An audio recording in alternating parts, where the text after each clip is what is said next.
You're listening to Convenience Matters, brought to you by NACS. We'll talk about what we see at stores and what the future may hold for our industry.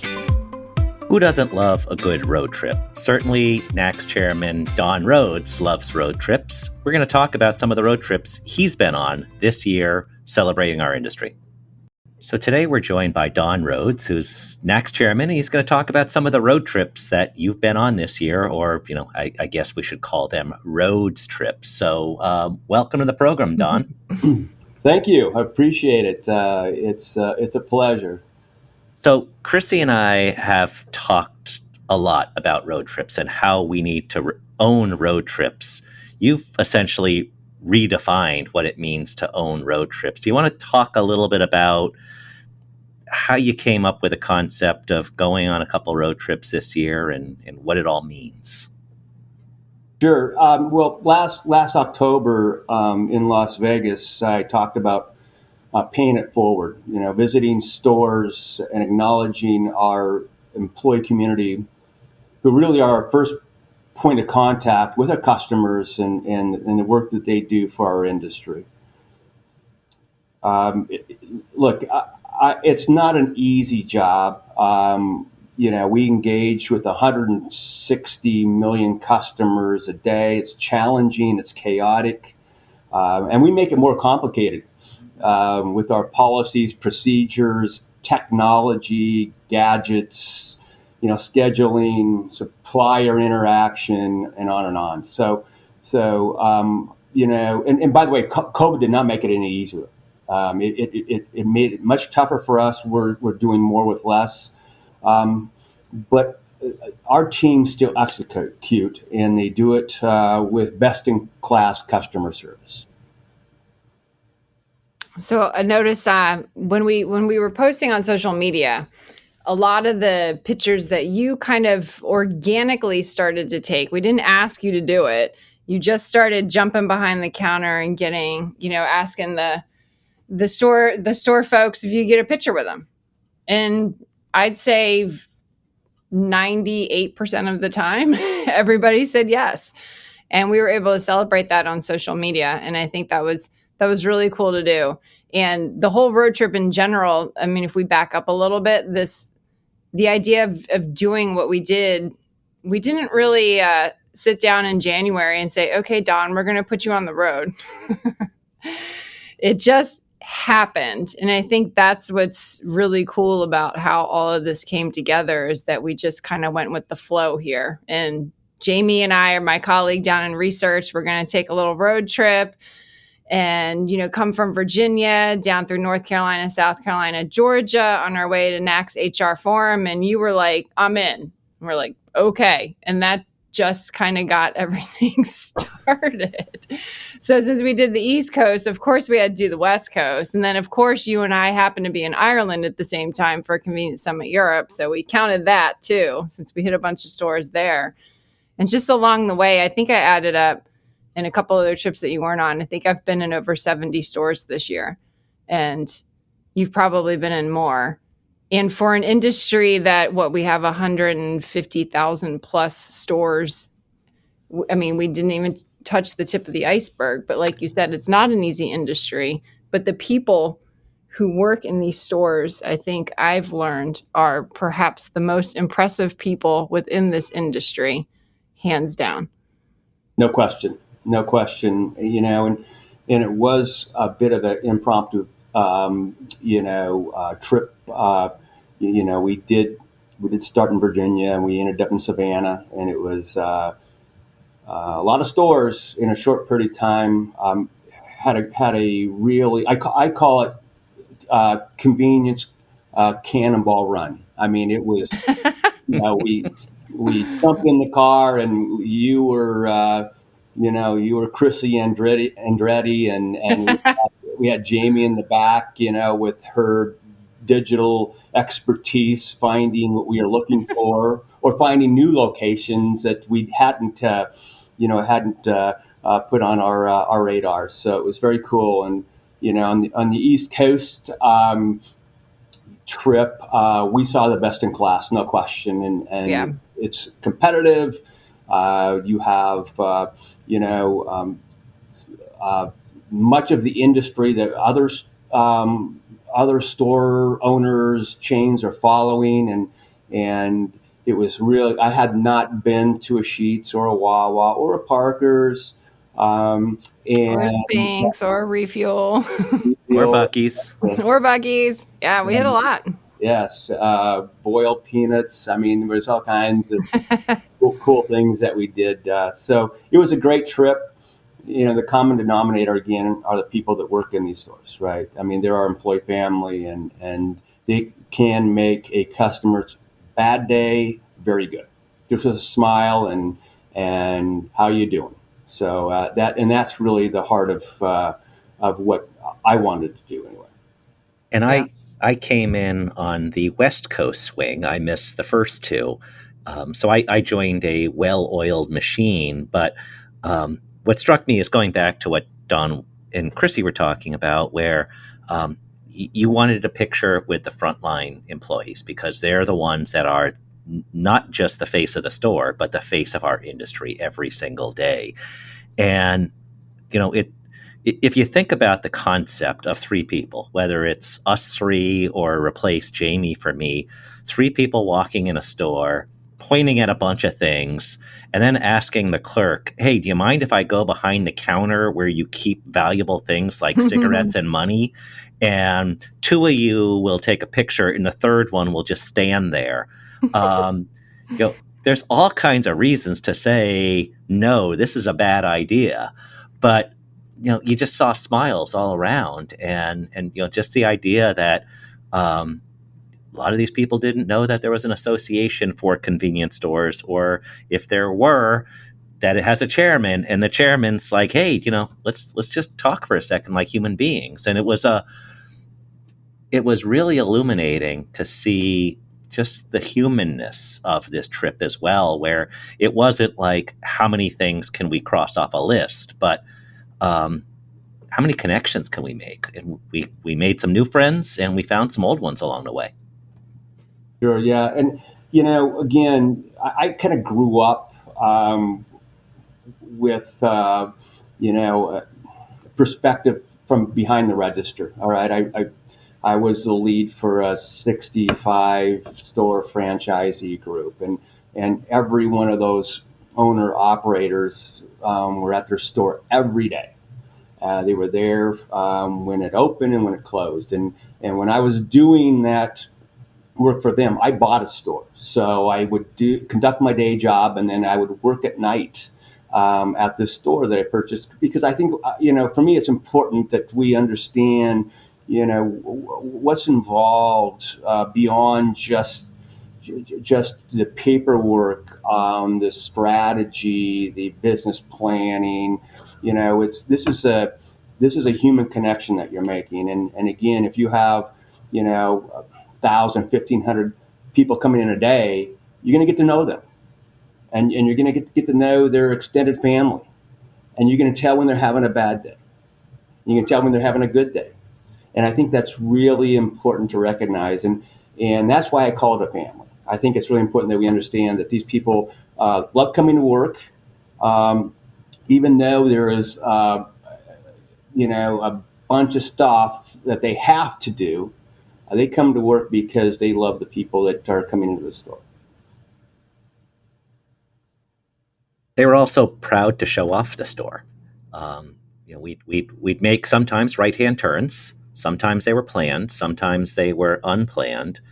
And then there were some others that on the West Coast trip, the one example, we visited a Circle K run by the Tooley brothers, and had mentioned that somebody was following this. As Chrissy said, people connect with road trips. So posted a couple pictures, and then somebody on LinkedIn said, hey, you got to go to this store. So we mentioned it to, should we go to the store? Where is it? And he says, it's literally across the street. You need to check it out. And they had wine tastings every day. We were there in the morning, so, you know, no wine tastings yet. That's a good idea.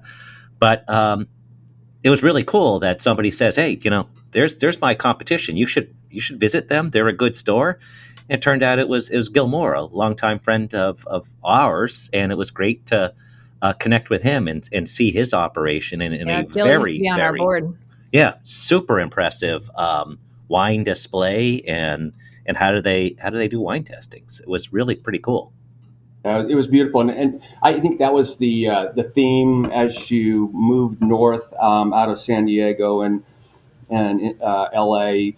as you ended up in Modesto, Sacramento, Sonoma, and those areas. You found that these stores really were part of their their demographic, their communities. They really understand what drives much of the business in that area, and very, very cool to see. I'll go back to San Diego, and at the three of us walking into a Valero and looking up at a $10,000 bottle of Buffalo Trace, I think, right? Right. I mean, a crazy selection of liquor. And right next door, because these stores are so small and real estate's so expensive, I mean, they're selling dirt by the square inch down there. They have this grab and go taqueria. I mean, selling really value add Mexican food, and it was busy. And I think Jeff, and you can correct me if I'm wrong, but I think it's the busiest at night, late night, right? Yeah, we looked up online we talked to them there, and they said it's popping at midnight. Right. And for those $1.20 tacos and a $10,000 bottle to wash it down. Yeah, Right. it's quite impressive how we can adapt, right? And so part of this road trip is just looking at what the size, the shape, the makeup, the demographic of the the area, and how they serve that particular community. I think that's really important to see. And they, again, are all different shapes and sizes. So. Yeah. Yeah, I think, I thought there was much more food than I would have expected on the West Coast in the convenience stores. I think the food service is getting there. Well, I mean, when we look at the East Coast compared to the West, and you were talking about the stores and the footprints and everything. They don't have the kitchen space that the stores on the East Coast can build. And they can't, they don't have the space for the 10,000 square footer with the kitchen and everything else in the back. So there's some differences there, but I thought that, the West Coast is picking it up. I was pretty impressed. Sure. It's definitely vibrant. And I think food service is a huge opportunity. Right now, you look at, fuels, a dominant, category for them, and they do a great job of their beer and liquor. The dollar ring, I think, we call it Region 6, right, is almost $13. So it's much Which higher. kills it with wine. Yes, Go figure. Exactly. Right, yeah. And that, and that's similar to what I do up here, right? It's kind of the same model, but I agree. I think food service is moving in the right direction if you have the space to do it. I think that's the key. Yeah. We saw that we had lunch at what was it called, Birria Brothers? Yes. In the Shell Sacramento. Station, yeah. And it previously was the footprint of a Blimpie inside the shell. And so it was done on a very small footprint. And then an hour later, we had second lunch at this other, I think it was a 76 station with Spinners, was cinnamon buns. And I don't know if I've had better cinnamon buns. And Chrissy, you were sharing that this, as good as the food was, the story behind that business is even more impressive. Yeah. Yeah, we kind of stumbled on that and we put it on Facebook. There's a neat YouTube story on the couple that has that store, which I think is, if I remember correctly, is their second one.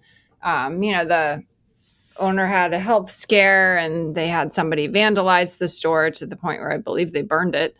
But they just kept rebuilding, and they, hands down, I would argue, have the best cinnamon rolls in Sacramento by far.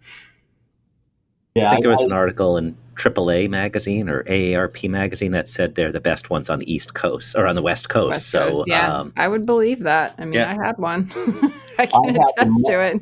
I had the muffin, and it was unbelievable. Yeah. Well, I think we all shared a piece of that. But the owner was really nice, polite, but did have that kind of air of, now, who are you? Right. Why are you here? and I asked him if I could get a pic with him, and he agreed to, as long as we didn't Photoshop him. Right. Yeah, and so I was like, oh no, we're not doing that kind of stuff. I don't even know how to do that. Yeah. So it was, that was great, and we have a lot of those stories. Yeah, we do.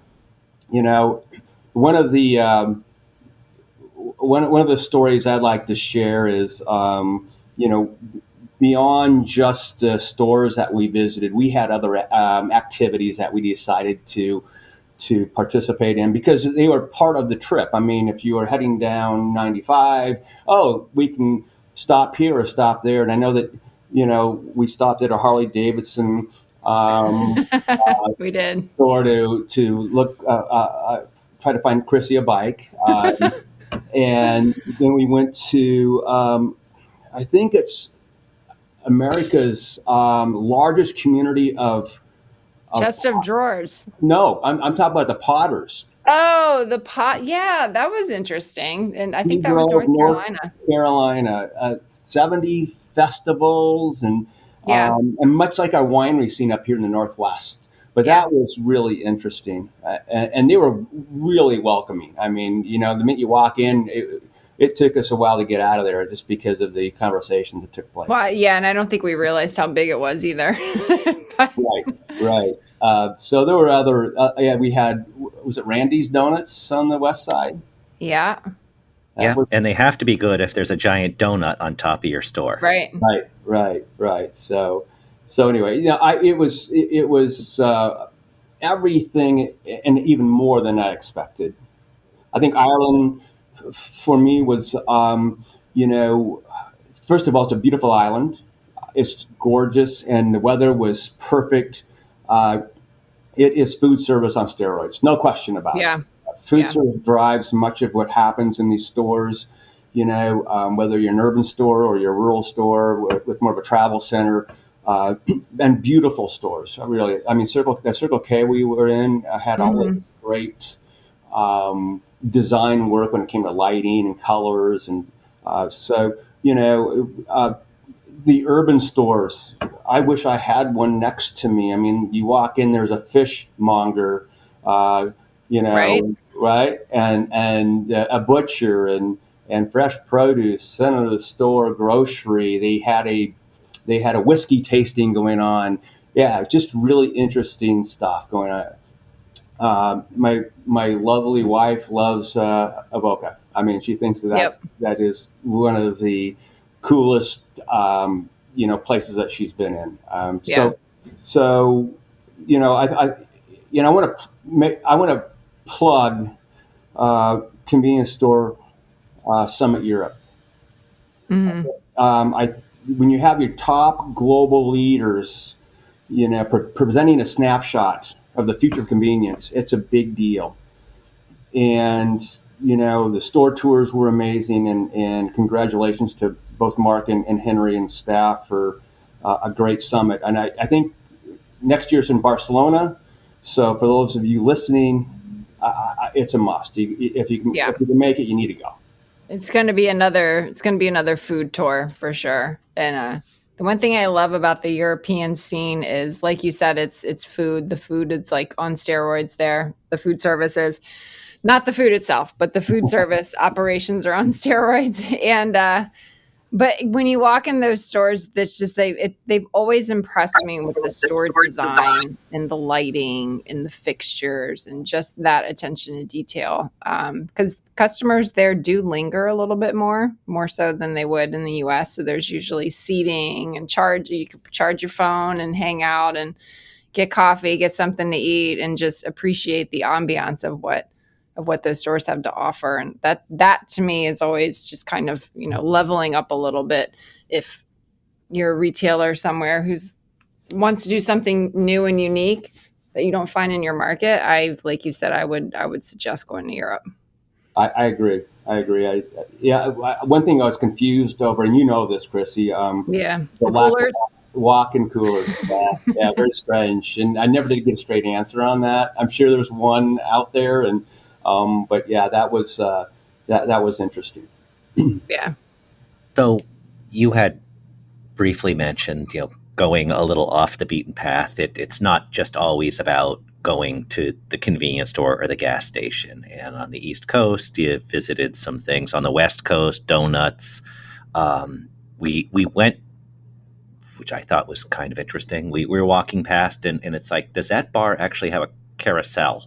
And it rotated very slowly, but it was a working carousel after 5 p.m. and just a unique experience. And then we also stopped at a coffee shop that you had mentioned, the stores in Ireland, and this coffee shop had that kind of feel of like a food court that you might see in Ireland, except it's a coffee shop that also had other tenants. It had a barber shop. It had a jewelry store. It had some other things. So the ideas are anywhere. Sometimes it's a right-hand turn driving. Sometimes it's a right-hand turn walking, just exploring. But, it's like Stafford Sheridan, who's been on the program a couple times, and he's going to be speaking at the NACS show on road trips. But he said that he has done 150 of these gas station tailgate reviews. And he says by going to stores, by talking to people, whether it's chefs or owners, he said he now has what he thinks is the best smash burger in the area in Mississippi, and also the best fried chicken.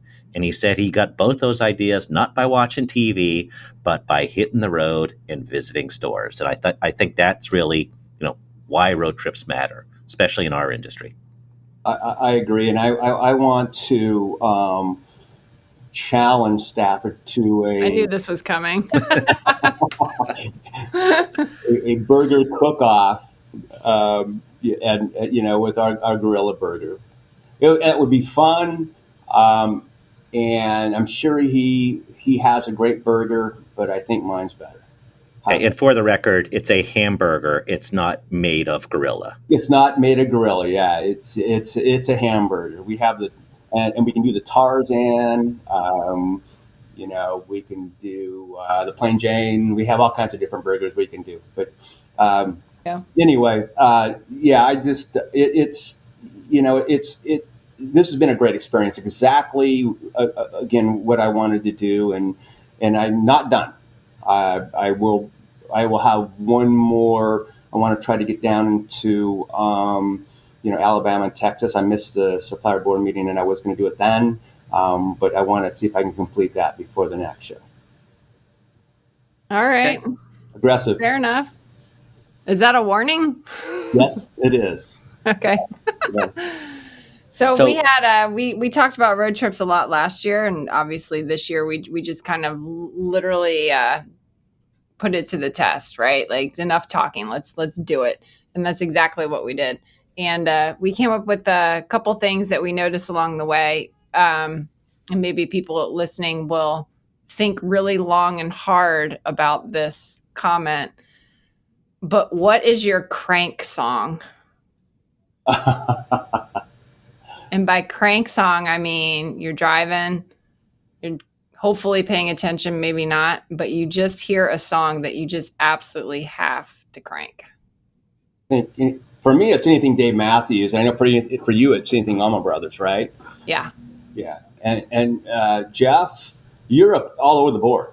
I'm all over the board, but yeah, don't get me started. But we heard When the Levee Breaks, and that sounded pretty good. It's like, can you just turn that up and stop talking, please? So, in terms of play out music, if you hear something by Led Zeppelin, Dave Matthews, or the Allman Brothers, we have a big budget. If you don't hear anything, that means it didn't fit within our budget. So Yeah. I'm guessing you're not going to hear that. I'm guessing you're going to hear the Allman routine. Brothers they broke up in 2014. So, But so we're going to talk more about road trips. We're going to talk about them at the NACS show. We're going to talk about how to have a successful one, whether it's the crank song or whether it's the itinerary or it's the things that you didn't know you needed to see along the way. But it's how to see our industry, and it's our industry's future in terms of you'll find the ideas that will make you better. And it was a lot of fun going on the trip that I did on the West Coast. yeah. Well, selfishly, I use some of the trip because I'm building a store now. To take a look at what's new and innovative, and I don't think I'm too far off, but I did bring back some ideas for sure. Well, if the checkout area is built on a carousel and there's a giant donut on the roof, I would say you probably went too far. In a giant chest of drawers outside, I would say you probably went too far. I was getting a little seasick by the time we got off that thing too. Not gonna lie. Anyway, thank you, Don, for joining us today, and we look forward to hearing more stories from you on the road and joining you on the road. So thanks for joining us today. Well, thank you so much. Appreciate being on. Thank you all for listening to Convenience Matters. Convenience Matters is brought to you by NACS and produced in partnership with Human Factor. For more information, visit convenience.org.